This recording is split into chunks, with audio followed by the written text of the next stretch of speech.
Hey, it's Gina with WTI.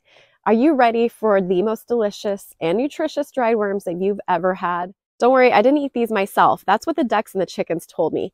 And I'm not communicating with them, but I can tell how quickly they gobbled up all of these dried mealworms from Hatortempt. If you're looking for a really high quality mealworm to add to your fowl friend's diet, then I recommend checking these ones out. Now, I have fed live mealworms to some of my animals in the past, and I just love this option that they're dried. I don't have to worry about them wiggling and getting all over the place, but I can still feed the animals with something that is going to be really high quality and good for them. Just look how beautiful these duck and chicken eggs are. Now, normally they don't like to feed together very often, but as soon as we sprinkled these worms on the ground, they were all over it. They didn't even care who was around them. It's so nice to be able to sprinkle these on the ground and just let the chickens and ducks go wild.